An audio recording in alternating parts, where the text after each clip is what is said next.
កម្ពុជាបងវាយបណ្ដាញអគ្គិសនីតបជាប់ភ្លាមៗទៅឃុំប៉ាខ្លងខេត្តកោះកុងក្រោយថៃកាត់ផ្ដាច់បណ្ដាញនេះ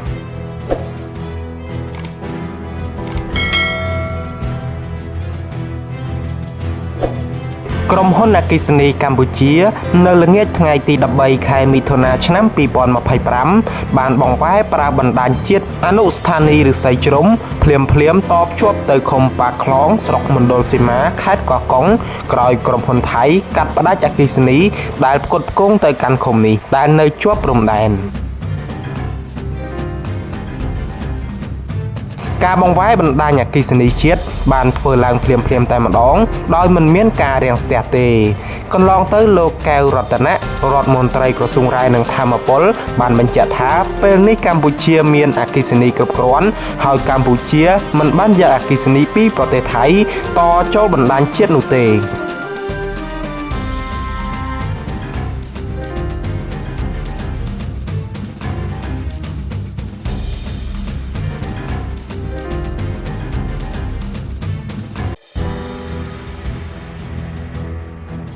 ក្រុមហ៊ុនកម្ពុជាតេឡាអ្នកអង្គការឈុនអូនប្រកាសត្រៀមខ្លួនផ្គត់ផ្គង់ប្រេងឥន្ធនៈទូទាំងប្រទេសកម្ពុជា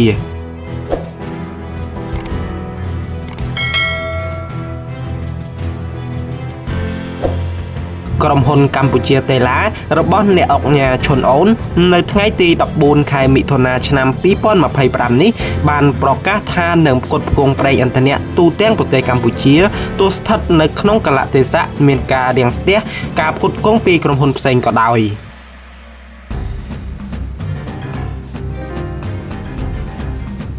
យោងតាមសេចក្តីប្រកាសរបស់កម្ពុជាតេឡាបានបញ្ជាក់ថាក្រុមហ៊ុនយើងខ្ញុំបានកសាងអភិវឌ្ឍនិងត្រៀមខ្លួនរួចរាល់ដើម្បីផ្គត់ផ្គង់ប្រេងឥន្ធនៈទូទាំងប្រជាណាចក្រកម្ពុជាទាំងមូលទោះស្ថិតក្នុងកាលៈទេសៈមានការរាំងស្ទះការផ្គត់ផ្គង់ពីក្រុមហ៊ុនផ្សេងក៏ដោយសូមបញ្ជាក់ថាក្រុមហ៊ុនកម្ពុជាតេឡាគឺជាក្រុមហ៊ុនចែកចាយប្រេងឥន្ធនៈនិងឧស្ម័នដ៏ធំមួយនៅក្នុងប្រទេសកម្ពុជាដែលគិតមកទល់ពេលនេះក្រុមហ៊ុនមានសាខាចែកចាយបន្តនិងផ្ទាល់ខ្លួនដល់ច្រើនជាង 2000 សាខាទូទាំងប្រទេសក្រុមហ៊ុនកម្ពុជាតេឡាត្រូវបានបង្កើតឡើងតាំងពីឆ្នាំ1993ជាក្រុមហ៊ុនកណ្ដាលនាំចេញនាំចូលចាប់តាំងពីដំបូងក្រុមហ៊ុនកម្ពុជាតេឡាត្រូវបានគេស្គាល់ថា Academicក្នុងរយៈពេល2ឆ្នាំដំបូងក្រុមហ៊ុនបានខិតខំបំពេញការងារយ៉ាងស្វិតស្វាញនិងទទួលបានការគាំទ្រក៏ដូចជាសេចក្តីទុកចិត្តនានាពីអតិថិជនបន្ទាប់មកនៅឆ្នាំ1995ក្រុមហ៊ុនបានបដូរឈ្មោះទៅជាក្រុមហ៊ុនកម្ពុជាតេឡា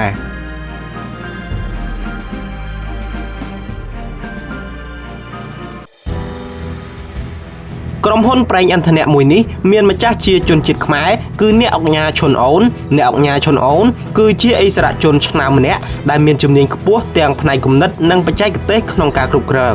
អ្នកអង្គការបានបោះទុនវិនិយោគក្នុងវិស័យប្រេងឥន្ធនៈនេះអស់រយៈពេលជាង20ឆ្នាំមកហើយ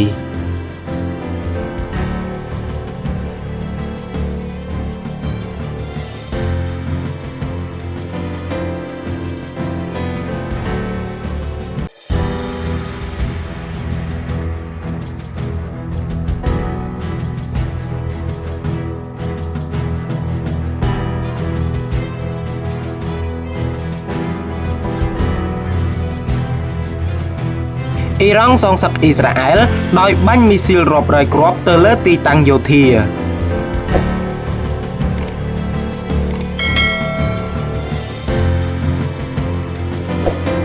អ៊ីរ៉ង់បានបាញ់មីស៊ីលប៉ាឡេស្ទិក150គ្រាប់ទៅលើទីតាំងយោធាអ៊ីស្រាអែលជាច្រើនកន្លែងនៅទីក្រុងតេលអាវីវនាយប់ថ្ងៃសុក្រឈានចូលថ្ងៃសៅរ៍ទី14ខែមិថុនាឆ្នាំ